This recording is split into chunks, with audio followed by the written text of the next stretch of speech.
ताजी खोकर इंतकाल कर गए। पाकिस्तान की मशहूर तरीन शख्सियत इम्तियाज़ अली खोकर और ताजी खोकर तवील अदालत के बाद आज इंतकाल कर गए। निजी टीवी के मुताबिक ताजी खोकर पाकिस्तान पीपल पार्टी के सेनेटर मुस्तफ़ा नवाज़ खोकर के चचा और साबिक डिप्टी स्पीकर कौमी असम्बली नवाज़ खोकर के छोटे भाई थे।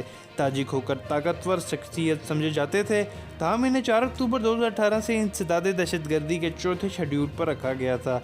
इंसदाद दहशतगर्दी एक्ट के मुताबिक चौथे शेड्यूल पर रखे गए अफराद मुतलका पुलिस को इत्तला दिए बगैर अपने ज़िला को नहीं छोड़ सकते और इन्हें पुलिस को ज़मानती मचल के जमा करवाने पड़ते हैं। इसके अलावा चौथे शेड्यूल पर रखे गए किसी फ़र्द के पास असला लाइसेंस नहीं होना चाहिए। अगर असला लाइसेंस पहले से जारी किया गया था तो इसे मनसूख समझा जाएगा और असला करीबी पुलिस स्टेशन में जमा कराया जाएगा। अगर ऐसा ना हुआ तो असला ज़ब्त किया जाएगा और इस तरह का असला रखने वालों को सज़ा मिल सकती है। कानून के मुताबिक ऐसे अफराद को पासपोर्ट भी जारी नहीं किया जा सकता है और न ही इन्हें बैरून मुल्क सफ़र करने की इजाज़त होती है। ज़राए के मुताबिक पुलिस ने दहशतगर्दी की निगरानी की फहरिस्त में शामिल 25 अफराद की फहरिस्त में ताजी खोकर और इसके बेटे के नाम शामिल रखे हुए हैं।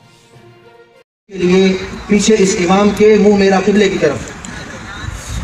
मेरे अल्लाह, आपके खजानों में कोई कमी नहीं है, आपके खजाने बहुत वसी हैं, इनको जन्नत की आला महल्लात नसीब फरमा दे या अल्लाह। लवाहिकीन को सब्र जमील अता फरमा दे। भाई उमर साहब, भाई फरूख साहब, भाई समर साहब को सब्र जमील अता फरमा दे। तमाम घराने को सब्र जमील अता फरमा दे। मेरे अल्लाह, हम मांगने की सदात नहीं रखते, आप बिन मांगे अपनी शान अता के मुताबिक अता फरमा दे।